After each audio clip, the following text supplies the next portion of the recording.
Lorsque nous sommes en porte-à-faux avec une seule règle, nous sommes de facto coupables avec toute la loi entière. La loi ne peut pas nous aider à devenir meilleurs. La loi ne peut pas nous aider à être parfaits. La loi ne peut pas nous aider à aller au ciel. La loi ne peut sauver personne. Et maintenant, la foi étant venue, nous sommes dégagés de la loi. Tu ne peux pas dire que tu es un enfant de Dieu et tu es encore chargé de tes péchés. La Bible dit quiconque croit en Jésus-Christ ne parvient jamais en jugement pour ses péchés parce qu'il est passé de la mort à la vie.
Nous vous saluons dans le précieux et puissant nom de notre Seigneur et Sauveur Jésus-Christ. Nous sommes encore là pour nos émissions du dimanche matin.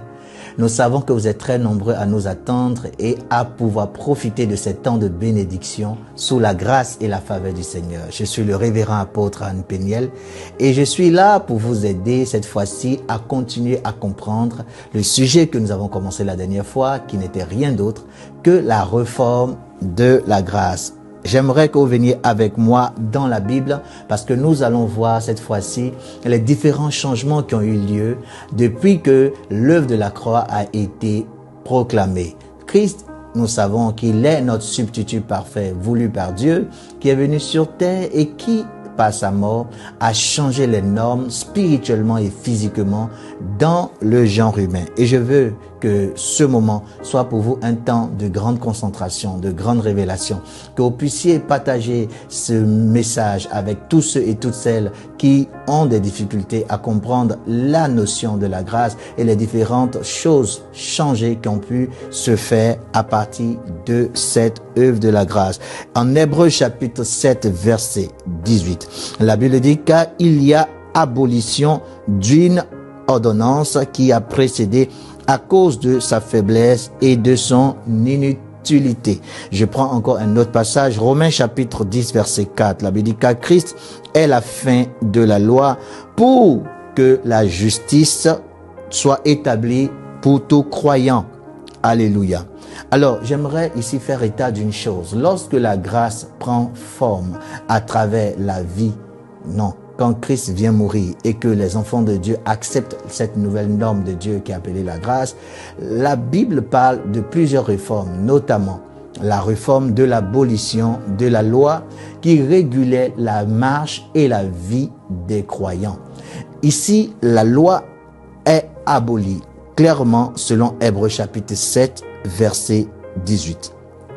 Car il y a abolition d'une ordonnance qui a précédé à cause de sa faiblesse et de son inutilité. Qu'est-ce qui a été demandé à la loi? La loi a reçu mission de parfaire l'homme, de bénir l'homme, de montrer Dieu à l'homme et de sauver l'homme. Mais la loi n'a pas pu accomplir sa mission, sa feuille de route.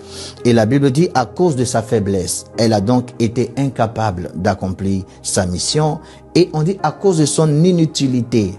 Ici, c'est très important de comprendre que lorsque la loi, qui a échoué dans sa mission première, continue d'exister, elle est rendue non seulement inutile et dangereuse. Le diable pourra s'en servir pour continuer à mettre les hommes sous la condamnation et donc de facto à faire peser sur les hommes les conséquences de la désobéissance à la loi. Donc pour éviter de pouvoir rester sous le joug du diable, car le diable est vivant, il est fort à partir de la loi, on l'appelle en hébreu Asatana, ça veut dire le procureur de la loi. Il ne vit et il n'existe que par la loi. Si la loi demeure, le diable est fort parce que toutes les fois où il y a désobéissance de la loi, le diable entre en jeu parce qu'il obtient ce qu'on appelle le droit légal de châtier l'humanité qui se trouve dans la désobéissance. Dieu, voyant cela, a mis de côté la loi parce qu'elle a été déclarée faible et inutile, donc incapable de mener l'homme à la perfection et n'étant plus utile pour nous aider à recevoir la bénédiction parce que cette bénédiction est transmise à travers la foi en Jésus-Christ par Abraham, notre Père. Alors, je vous donne un autre passage, celui que nous avons lu tout à l'heure, Romains chapitre 10, verset 4. La Bible dit qu'à Christ est la fin de la loi pour que tout croyant soit déclaré juste. En fait, si la loi ne finit pas, il n'y a pas de justice. Beaucoup d'hommes se croient justes, alors ils croient encore que la loi demeure. La Bible dit que c'est une chose qui ne peut pas se faire. Il faut que la loi prenne fin pour que la justice soit proclamée pour tous les croyants. Je lis le passage encore, car Christ est la fin de la loi. Christ est la fin de la loi. La venue de Christ met fin à la loi pour que tous les croyants soient déclarés justes. Et cela est très important. Vous ne pouvez pas accepter que la loi demeure et en même temps accepter que Christ est venu et en même temps accepter que vous êtes juste. Ça ne peut pas aller ensemble. Soit Christ est venu et la loi est finie, et Christ est venu, la loi est finie et les croyants sont déclarés justes, ou la loi demeure et Christ n'est pas venu et aucune personne n'est juste selon Dieu. Et je crois que c'est le contraire qui est vrai. Je vous demande de venir avec moi dans le livre de Romains chapitre 7, verset 6. La Bible dit, mais maintenant, nous avons été dégagés de la loi. Ça, c'est un texte assez fort. Ici, nous avons vu que Christ est la fin de la loi. Nous avons vu qu'il y a abolition d'une loi antérieure. Et nous voyons maintenant que en Christ, nous sommes dégagés de la loi. Étant morts dans ce en quoi nous étions tenus, en sorte que nous servions en nouveauté d'esprit et non pas en vieillesse de l'être. Ça, c'est la version Darby avec un langage un peu ancien. Mais en réalité, vous devez comprendre dans ce passage que la Bible dit qu'il y a des lettres de la Bible que la Bible appelle de vieilles lettres. Ça veut dire que ce sont des lettres qui sont laissées comme une instruction, mais dont l'utilité n'est que pour l'instruction. Il n'y a pas lieu de pratiquer ces choses parce que ces choses appartenaient à un système ancien et à un système qui est maintenant rendu caduc, vu que nous sommes dégagés de la loi. Nous sommes dégagés de la loi. Plusieurs personnes craignent quand nous parlons du fait que la loi soit abolie. Parce que pour eux, la loi a une dimension sacrificielle, une dimension morale. La dimension morale, c'est le fait qu'on vive en bon sens et qu'il y ait une manière de vivre à l'égard de l'autre qui soit convenable, qu'on ne puisse pas voler son ami, on ne puisse pas prendre la femme de son ami, on ne puisse pas commettre des actes immoraux. Mais avant que la loi ne soit établie, est-ce que les hommes sur terre étaient des sauvages? Le peuple d'Israël se réclame d'être le peuple d'Abraham. Mais Abraham n'a jamais reçu la loi. Le peuple d'Israël se réclame d'être le peuple de Joseph. Mais Joseph n'a jamais reçu la loi. S'ils sont les pères des Juifs et que Dieu s'est référé à ces personnes et que Dieu s'est même identifié à ces personnes, c'est que la manière dont nous pensons quand nous pensons à la loi n'est pas bonne. La loi, c'était comme un thermomètre. Juste veut nous montrer le niveau de fièvre. Nous dit combien de fois nous sommes mauvais. Combien de fois il y a de la méchanceté en nous. Parce qu'il n'y avait rien sur quoi s'appuyer pour définir et créer une sorte de preuve concernant l'attitude de l'homme, concernant la limitation de son acte. L'homme devait avoir une sorte de règle pour lui montrer combien de fois il n'était pas en règle.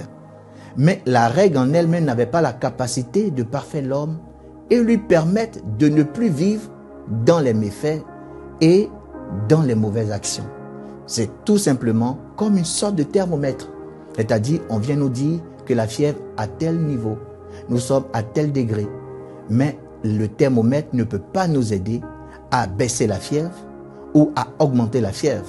Le thermomètre nous met en face d'une réalité dans laquelle nous nous trouvons. Alors, si nous demeurons dans cette logique que la loi devrait rester, nous serons toujours avec un thermomètre incapable de nous aider à changer notre état et la situation dans laquelle nous sommes. Nous sommes en face d'une situation dans laquelle nous avons besoin d'une force après avoir découvert que nous sommes d'une mauvaise nature, de mauvais hommes avec un mauvais comportement. Nous sommes dans une situation où nous avons besoin d'aide pour sortir de cette réalité et devenir meilleurs. Et la Bible dit, en ce sens, la loi a été déclarée faible, incapable de nous aider à devenir meilleurs. Telle une pancarte qui était au bord de la route, nous disant que, attention, il y a un ravin. Mais lorsque la voiture, faisant fi de cette pancarte, continue de rouler, la pancarte ne va pas se déraciner, empêcher la voiture de tomber dans le ravin. La pancarte nous dit juste qu'il y a un ravin et pas plus.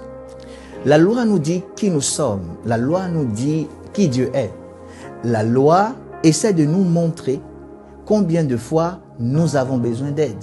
Mais la loi est incapable de nous aider à devenir meilleurs ou à nous améliorer. Je ne sais pas si je me fais comprendre. Cela veut dire que la loi est bonne tant qu'elle peut nous dire que nous avons besoin d'aide. La loi est bonne tant qu'elle peut nous dire que nous devons avoir un nouveau moniteur, un nouveau conducteur. Comme le dit l'apôtre Paul, il dit la loi était un pédagogue qui devait nous conduire à Christ. La loi ne peut pas nous aider à devenir meilleurs. La loi ne peut pas nous aider à être parfaits. La loi ne peut pas nous aider à aller au ciel. La loi ne peut sauver personne. La loi peut nous indiquer les bornes de notre marche. Ce qu'il faut faire, ce qu'il ne faut pas faire, mais d'où viendra la capacité. Alors, quand Dieu dit nous sommes dégagés de la loi, il est normal que Dieu ait prévu quelque chose pour remplacer cette loi, pour que nous ne soyons pas sujets à nos penchants et que nous n'ayons pas en griffe d'une vie sans limite. Écoutez-moi, la Bible ne parle pas que de la loi de laquelle nous sommes dégagés, et la Bible ne dit pas que la loi était mauvaise en soi. Mais la Bible dit que la loi est finie parce qu'elle est venue nous révéler que nous ne sommes pas capables de vivre sans Dieu et que nous ne sommes pas de bonnes personnes. Je vais vous donner un autre texte ici, un peu plus fort, en Galates chapitre 3, verset 10. La Bible dit qu'à tous ceux qui sont sur le principe des œuvres de la loi sont sous la malédiction. Ça veut dire que ceux qui refusent même que la loi passe. On vous a dit, premièrement, que la loi est abolie. On vous a dit par la suite que quand Christ vient, la loi est finie. On vous dit enfin que quand nous sommes en Christ, nous sommes dégagés de la loi. Et maintenant, on dit que ceux qui veulent persévérer dans la loi, malgré le fait qu'ils aient entendu tout cela, on dit qu'ils sont maudits. Ah, ça c'est vraiment grave. Galates 3, verset 10. Car tous ceux qui sont sur le principe des œuvres de la loi sont sous la malédiction, car il est écrit, maudit est quiconque ne persévère pas dans toutes les choses qui sont écrites dans le livre de la loi afin de les accomplir. Je vous donne un exemple simple. Il y avait un piège dans la loi. Le piège de la loi, c'est que lorsque nous sommes en face de 613 règles et ordonnances, nous sommes appelés à obéir à toutes les 613 règles et ordonnances. Mais où se trouve le piège? Lorsque nous sommes en porte-à-faux avec une seule règle, nous sommes de facto coupables avec toute la loi entière. Ça veut dire que je peux respecter 612 règles, mais si je manque de respecter une seule règle, je suis coupable de toute la loi. Voilà pourquoi la Bible fait état de ce que il est dangereux de maintenir sa foi attachée à la loi. Et la Bible dit que quiconque n'obéit pas à un seul iota de la loi est sous la malédiction. C'est grave. Il était donc important pour Dieu de nous dégager de la loi et de croiser nos chemins avec d'autres règles qui puissent nous aider à marcher en Christ. Si la loi demeure, vu que la loi est attachée à un fonctionnement particulier qui est que nous devons obéir entièrement et totalement et parfaitement à toute la loi, alors vous voyez que c'est difficile de pouvoir marcher avec une loi à laquelle il ne faut pas vraiment faillir une seule fois. Romains chapitre 3 verset 21, la Bible dit, mais maintenant, sans la loi, la justice de Dieu est maintenant manifestée. Vous voyez ici, la Bible met ici en contradiction la loi ou la justice. Jamais la loi et la justice. On dit maintenant sans la loi. Sans la loi est venue la justice de Dieu. Donc, si la loi demeure, quelle que soit la portion de la loi qui demeure, il est donc impossible de croire que la justice de Dieu est manifestée. Donc, nous avons eu une démarche dans laquelle nous avons essayé de vous donner des versets assez clairs pour vous faire comprendre qu'il est impossible qu'en Christ, la loi soit encore d'actualité. Je vous répète les mots assez forts. Le premier mot, il y a abolition d'une loi antérieure. Le second mot, car Christ est la fin de la loi. Le troisième mot, maintenant que nous sommes en Christ, nous sommes dégagés de la loi. Le quatrième mot fort, la Bible dit, tous ceux qui demeurent sous le principe des œuvres de la loi sont sous la malédiction. Et le cinquième mot, aussi fort, la Bible dit, maintenant, sans la loi est manifestée la justice de Dieu. Donc, je crois bien qu'avec ces versets assez forts, personne ne pourrait croire qu'en Christ, nous sommes encore soumis aux règles de la loi pour être bénis, pour vivre et pour être sauvés. La loi a donc été enlevée dans le fonctionnement de la marche chrétienne. Je vous donne deux autres éléments et je vais vous laisser. La nouvelle réforme, en dehors du fait d'abolir la loi, la réforme touche ce qu'on appelle l'institution d'une nouvelle alliance. Si la loi n'est plus celle qui était une institution qui régulait le système du passé, qu'est-ce que Dieu a placé en compensation avec le retrait de la loi? Nous voyons ici que Dieu a établi une nouvelle alliance appelée l'alliance de la grâce de Dieu. Une nouvelle alliance de la grâce basée sur la rémission et non la performance religieuse. En Hébreux chapitre 8 verset 12, la Bible dit « Car je serai clément à l'égard de leur injustice, et je ne me souviendrai plus jamais de leur péché ni de leur iniquité. » Vous voyez que Dieu a établi une nouvelle alliance et cette alliance est appelée l'alliance de la grâce de Dieu. Cette alliance est basée sur la clémence, est basée sur le pardon. Et Dieu dit « Je ne me souviendrai plus de leur péché ». C'est très important de comprendre que la loi est passée, mais c'est aussi important de comprendre que la grâce est venue. Nous sommes sous une nouvelle dispensation et cette nouvelle dispensation est basée sur un pardon intégral, une rémission totale. Tu ne peux pas dire que tu es un enfant de Dieu et tu es encore chargé de tes péchés. Tu es encore responsable de tes péchés et tu seras jugé pour ces péchés. Non, la Bible dit celui qui croit en moi est passé de la mort à la vie et il ne parviendra point en jugement. Ce jugement dont il est question, il ne s'agit pas du jugement final. Parce qu'il y a deux entités, il y a les croyants et les non-croyants. Le jugement final des croyants n'est pas le jugement final des non-croyants.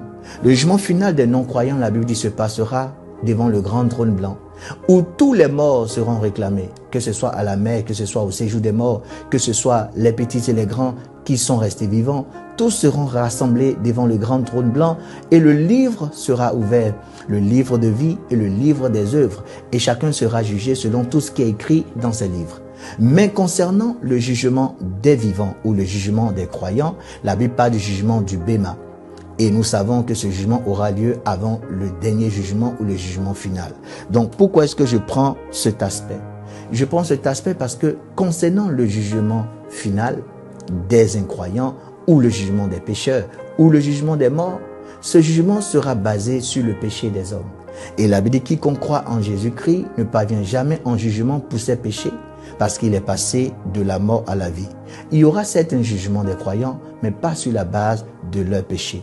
Parce que la nouvelle alliance est établie sur un principe assez clair. La Bible dit « Je pardonnerai leurs péchés et je ne m'en souviendrai plus ». Est-ce que vous êtes sous la nouvelle alliance? Est-ce que vous avez déjà entendu parler de ce message? Est-ce que vous êtes dégagé de vos péchés? Est-ce que vous n'êtes plus responsable de vos fautes? Ce sont des questions que je suscite dans votre esprit. Il faudra y apporter une réponse. L'une des réformes que la nouvelle alliance, ou si vous voulez, la grâce a apporté, c'est une nouvelle loi d'alliance sous la grâce. Effectivement, beaucoup d'hommes se plaignent. La grâce est dénuée de règles. La grâce serait-elle un no man's land? La grâce serait-elle un monde sans loi? Est-ce qu'il y a des règles en étant sous la grâce? Parce que les gens ont peur. S'ils croient que la loi devrait continuer d'exister, c'est justement parce qu'ils ils veulent se fier à quelque chose pour vivre. Ils pensent qu'il faut une norme, quelque chose qui puisse baliser nos marches, pour qu'on puisse savoir vraiment à quel moment on va un peu trop loin. Donc la loi ne devrait pas être abolie. Pour eux, la loi devrait rester, parce que c'est une norme morale assez importante. Mais nous avons vu des versets assez saillants qui nous disent que la loi ne peut pas exister sous la grâce. Maintenant que la loi n'existe pas sous la grâce, est-ce que la grâce a des balises? Est-ce que la grâce a des moyens de réguler notre marche? Est-ce que la grâce a des moyens de nous permettre de savoir à quel moment nous ne sommes pas allés trop loin? Donc vous voyez que sous la grâce, Dieu nous a donné une nouvelle loi. On l'appelle la loi de la grâce. En d'autres termes, l'amour. L'amour est la voie par excellence par laquelle Dieu aurait voulu mener et aime mener tous ses enfants. L'amour, en réalité, a eu un modèle. Il dit, vous devez vous aimer l'un et l'autre comme je vous ai aimé. Jésus a donc donné l'exemple et par la suite nous a donné l'instruction de suivre son exemple. Dieu ne nous demande pas donc une chose impossible. Dieu nous demande de faire ce que nous avons vu son Fils faire. Et la Bible dit que le Saint-Esprit déverse dans nos cœurs l'amour de Dieu. Alors le déversement en question parle d'un amour liquide. C'est donc quelque chose qui s'écoule d'un cœur plus grand à un cœur plus faible. Le Père a l'amour et il est l'amour. Il déverse en nous par le Saint-Esprit cet amour parce que nous reconnaissons l'amour de Dieu. Et cet amour en nous est un liquide qui devrait aller dans la direction de notre prochain en regardant l'image de Christ qui s'est donné à notre place par amour. Donc Dieu a dit, aimez-vous les uns les autres comme je vous ai aimé. Et cela est la loi de la nouvelle alliance. Je vous donne un exemple assez simple. Beaucoup d'hommes se demandent, est-ce que la norme de l'amour pourrait réguler notre marche? Est-ce qu'on n'a pas besoin d'autres principes? Il y a des principes dans le royaume de Dieu. Mais concernant la moralité, Dieu a mis le curseur sur l'amour.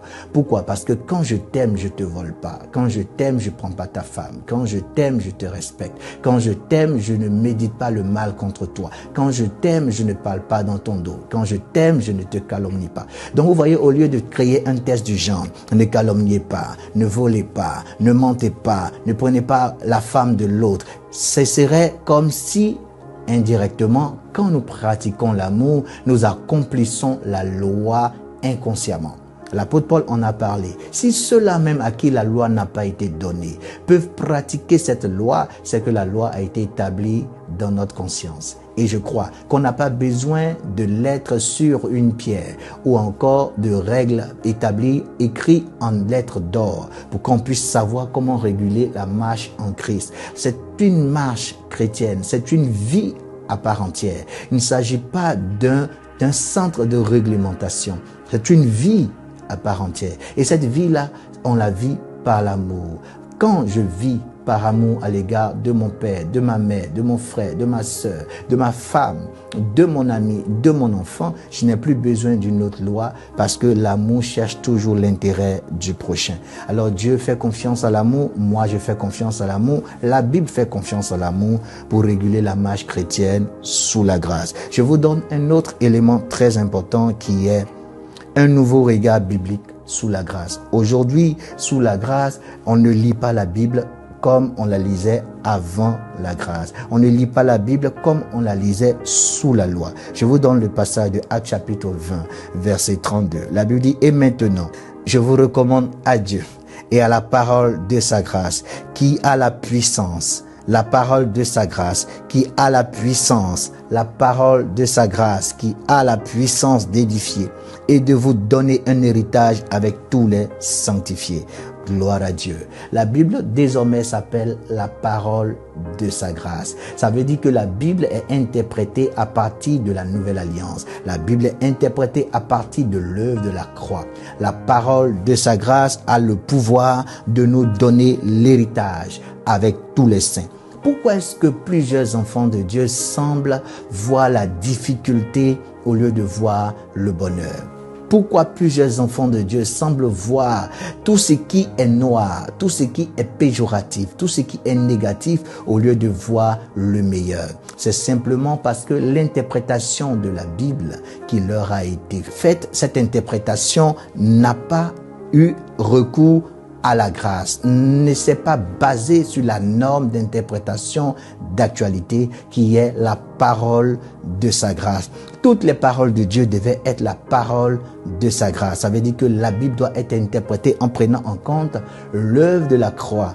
On ne devrait donc pas vivre avant la croix comme après la croix. On ne devait pas prêcher la Bible avant la croix comme après la croix. J'ai des versets, et plusieurs ont des versets dans l'ancienne alliance qu'ils utilisent dans la nouvelle alliance en ne faisant pas attention à la mort et à la résurrection de Jésus, en ne se posant pas la question de savoir si après le fait que Christ soit mort, ce verset est resté dans la Bible. S'il doit être prêché, est-ce qu'il devrait être prêché comme il était prêché avant la mort de Christ, ou il doit changer en termes d'interprétation biblique? Ici, on parle d'herméneutique. Il est très important de comprendre que la croix a établi une nouvelle norme d'interprétation biblique. Nous ne sommes plus appelés à juste interpréter la Bible selon un contexte particulier, mais nous devons prêcher la parole de Dieu en prenant en compte l'alliance nouvelle sous laquelle nous exerçons, et surtout à partir de l'œuvre de la croix de Jésus-Christ. Celui qui ne fait pas cela, la Bible dit, il est un ennemi de la croix, parce qu'il travaille comme si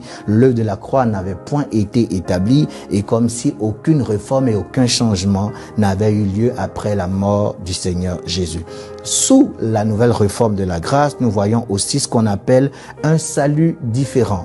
Alors, vous savez que avant que, selon le livre de Romains chapitre 2, avant que nous ne soyons déjà au temps d'Abraham, avant que Moïse n'ait reçu l'inspiration pour qu'on ait ce qu'on appelle la loi mosaïque, avant aussi que les prophètes n'arrivent et que le Seigneur Jésus n'arrive, nous avons vécu plusieurs formes de salut.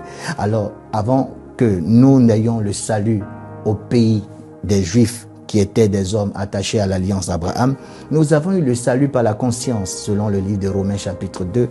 La Bible dit, ceux qui auront eu la loi seront jugés comme ayant eu la loi, mais ceux qui n'ont pas eu la loi seront jugés comme n'ayant pas eu la loi. Alors, il y avait un salut avant les Juifs, il y avait un salut avant que Christ ne vienne, il y a un salut après que Christ soit venu, et tous ces saluts sont différents. Voilà pourquoi j'ai intitulé cela un salut différent sous la grâce. Donc il y a eu le salut par la conscience, puis le salut en espérance, donc le salut à travers la loi, et maintenant nous avons ce qu'on appelle le salut par la grâce au moyen de la foi. En Éphésiens chapitre 2 verset 8, il est écrit, car vous êtes sauvés par la grâce, par le moyen de la foi. Et cela ne vient pas de vous, c'est le don de Dieu. En Éphésiens 2, verset 9, non pas sur le principe des œuvres, mais afin que personne ne se glorifie, c'est sur le principe de la grâce. Le salut de Dieu est uniquement une œuvre de la grâce de Dieu. Et cela ne peut s'octroyer qu'au travers de la foi en ce que la grâce a donné. En Tite chapitre 2 verset 11, la Bible dit, car la grâce de Dieu qui apporte le salut est apparue à tous les hommes. Qu'est-ce qui apporte le salut? Car la grâce de Dieu qui apporte le salut. Ici, nous voyons clairement que le salut est une œuvre de la grâce de Dieu. Car la grâce de Dieu qui apporte le salut est apparue à tous les hommes. En Luc chapitre 18 verset 26 à 27, la Bible dit, et ceux qui entendirent cela dire, et qui pourra donc être sauvé? Au verset 27, la Bible dit, ce qui est impossible aux hommes est possible à Dieu. Ça veut dire que le salut est impossible aux hommes, mais Christ dit que cela est possible à Dieu. Le salut est donc une œuvre uniquement octroyée par le Seigneur à ses enfants. Et c'est une œuvre de grâce. Enfin, sous la grâce, il y a eu encore un autre changement. Et ce changement, c'est le signe d'alliance. Le signe d'alliance a changé. Nous sommes passés de la circoncision de la chair à la nouvelle naissance par l'Esprit. Avant, il fallait donc voir son prépuce être coupé pour faire partie de l'alliance d'Abraham. Mais maintenant, il faut avoir le Saint-Esprit pour faire partie de la vie en Jésus-Christ et de l'alliance de la grâce. Je lis ce passage en Jean chapitre 3, verset 6. La Bible dit, « Ce qui est né de la chair est chair et ce qui est né de l'Esprit est esprit. » Alors, en Éphésiens 1, verset 13, il est dit, « En qui vous aussi, vous avez espéré, ayant entendu la parole de la vérité. En lui là, vous avez cru, l'évangile de votre salut, auquel aussi, ayant cru, vous avez été scellés du Saint-Esprit, qui est l'esprit de la promesse. » Donc, lorsque nous avons cru au Seigneur, nous avons été scellés du Saint-Esprit. Le signe de l'alliance a changé. Le signe de l'alliance sous l'ancienne alliance, qui était une alliance abrahamique et mosaïque, ce signe-là, c'était le voir son prépuce coupé, c'était de voir cette chair-là être sectionnée, de sorte à ce que nous fassions désormais partie de la famille d'Abraham et donc nous puissions profiter de cette alliance abrahamique. Mais dans la nouvelle alliance, la Bible dit, nous ne sommes plus obligés de passer par la circoncision de la chair, mais nous passons maintenant à ce qu'on appelle la circoncision de l'esprit ou la nouvelle naissance, qui est le fait que le Saint-Esprit, quand nous avons cru en l'évangile, vienne s'asseoir dans notre esprit et fait de nous des enfants de Dieu. La Bible dit, quiconque n'a pas l'esprit de Dieu ne lui appartient pas. Et donc le Saint-Esprit est le signe de la nouvelle alliance pour concrétiser ce que je viens de dire.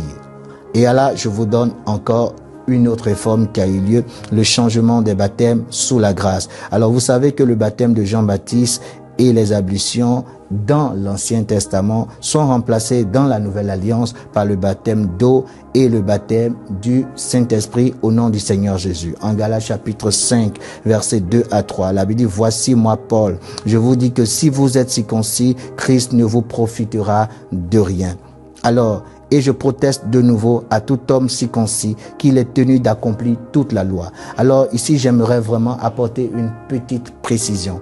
Alors la circoncision dans le but d'appartenir à la famille d'Abraham, la circoncision dans le but d'appartenir à la loi de Moïse est bien différente de la circoncision qui a lieu dans nos pays. Amen. Alors, quand Paul dit « quiconque se fait circoncis » aujourd'hui, on pourrait ajouter « au nom de la loi » ou pour être en accord avec la loi. Quiconque se fait circoncis aujourd'hui, celui-là est tenu de respecter toute la loi. Alors, nous savons que cette circoncision qui est faite ça et là dans certains pays et dans nos familles n'ont pas toujours attrait à la loi de Moïse. Et donc, vous n'êtes pas sous la condamnation, sous prétexte que si vous faites cette circoncision, vous êtes tenu de respecter toute la loi, sinon vous ne pourriez être sauvé. Alors, j'aimerais vraiment faire cette petite clarification pour éviter de jeter la confusion dans l'esprit de plusieurs personnes. Alors j'aimerais enfin finir parce qu'il y a tellement de réformes, il y a tellement de choses à faire, mais je vais m'arrêter sur cette dernière réforme avant de pouvoir vous parler de certaines choses qui seront très importantes et qui concernent toujours le même sujet de la réforme. La Bible parle ici du fait que Dieu vienne demeurer en nous. Alors Dieu était toujours un visiteur sur la terre. Dieu était en alliance avec les hommes et Dieu venait sur terre et il venait en visitation. Et cette expression est beaucoup employée aujourd'hui, visitation spirituelle, visitation prophétique. C'est pas mauvais, c'est bon. Mais après, est-ce que Dieu est en visite? Est-ce que l'action de Dieu est une visitation? La Bible parle maintenant du Dieu qui demeure avec nous. Cela est écrit en 1 Jean chapitre 4 verset 15. Quiconque confessera que Jésus-Christ est le Fils de Dieu, Dieu demeure en lui et lui en Dieu. Avant, Dieu venait en visitation à partir d'une sanctification qui est un temps de préparation spirituelle en vue de vaquer à des choses sacrées. Mais aujourd'hui, au-delà de la sanctification, nous avons reçu la justification, ce qui permet au Saint-Esprit de demeurer permanemment, et Jésus emploie le terme éternellement avec nous. Nous sommes aujourd'hui loin d'avoir une visitation, nous sommes avec un Dieu qui demeure éternellement avec nous. Et j'aimerais vraiment m'arrêter là. Je sais que vous avez vécu beaucoup d'intenses révélations et il y a encore et encore. La réforme continue et nous prions que la grâce de Dieu soit avec vous et que cette bénédiction ne s'arrête jamais. Shalom. Si vous avez été touché par ce message et que vous désirez donner votre vie au Seigneur Jésus, faites cette prière avec moi. Père céleste, je viens à toi au nom de Jésus. Ta parole dit en Acte 2, verset 21. Quiconque invoquera le nom du Seigneur sera sauvé. J'invoque ton nom, Jésus, mon Seigneur. Car je suis un pécheur dans mon être tout entier. Je confesse que Jésus-Christ est le Fils de Dieu, mort pour mes péchés et ressuscité pour me justifier. Je crois qu'il est le Seigneur et je le crois dans mon cœur. Je suis maintenant né de nouveau. Je suis un chrétien, un enfant du Dieu Tout-Puissant. Je suis entièrement pardonné et je suis sauvé. Selon Luc 11, verset 13, il est écrit « Si donc méchants comme vous l'êtes, vous savez donner de bonnes choses à vos enfants, à combien plus forte raison le Père Céleste donnera-t-il le Saint-Esprit à ceux qui le lui demandent. Père, je te demande aussi de me remplir du Saint-Esprit au nom de Jésus. Saint-Esprit, révèle-toi en moi alors que je loue Dieu. Je m'attends de tout mon cœur à parler en d'autres langues selon que tu me donnes de m'exprimer. Au nom de Jésus. Amen.